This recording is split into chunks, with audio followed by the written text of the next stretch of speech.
Lamia was not born a monster.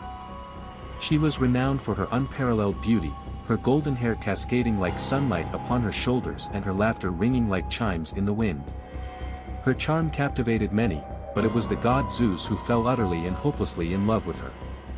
Their union, however, drew the ire of Hera, Zeus's vengeful wife, whose jealousy ignited a storm of wrath that would change Lamia's life forever. Hera, in a fit of rage, devised a cruel punishment.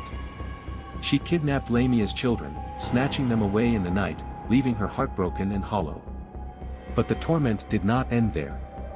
Hera cursed Lamia, transforming her into a creature of the night, a fearsome being doomed to roam the darkness, forever tormented by the memories of her lost children.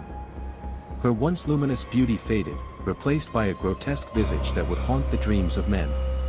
Her eyes, once sparkling with joy, became empty voids, filled with anguish and rage. In her despair, Lamia became a figure of terror, prowling the shadows and seeking vengeance on those who crossed her path. The tales spun by the firesides whispered of a monster who preyed upon children, devouring them to fill the void left by her own. Yet, as the tales spread, they often distorted her true essence. For in her monstrous form, Lamia was a tragic reflection of motherhood twisted by grief, a victim of circumstance, not malice.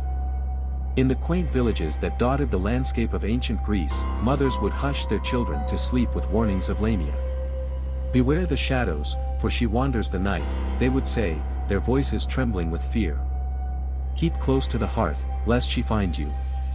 The villagers spun stories of her unending hunger and her monstrous form, all the while ignoring the heartache that lay beneath the surface.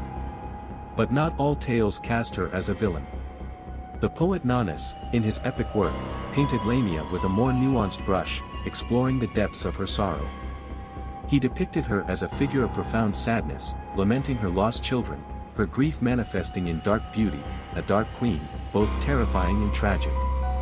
Through his verses, she became a symbol of the eternal bond between a mother and her offspring, a love that transcends the realms of life and death.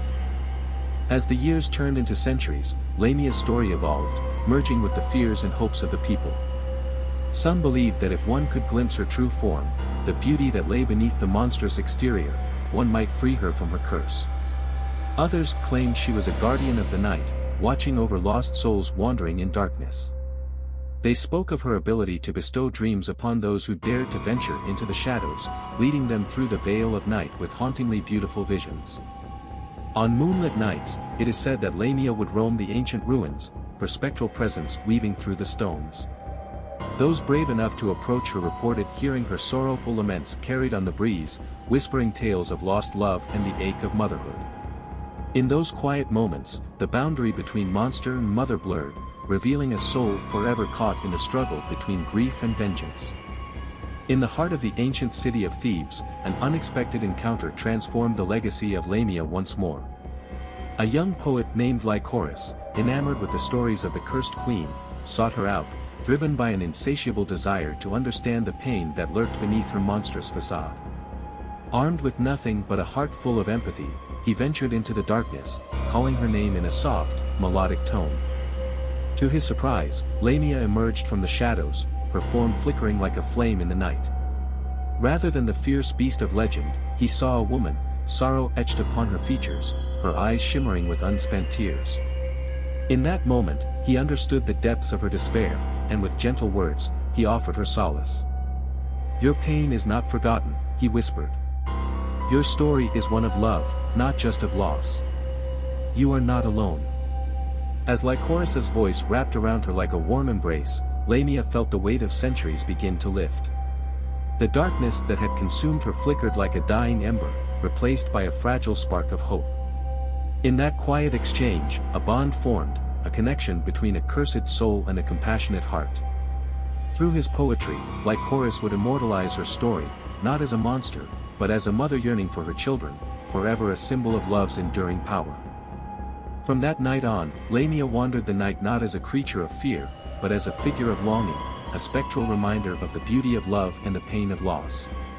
In the villages, the stories began to shift, no longer merely warning of a monster lurking in the shadows, but celebrating the complexity of a soul woven into the very fabric of human emotion.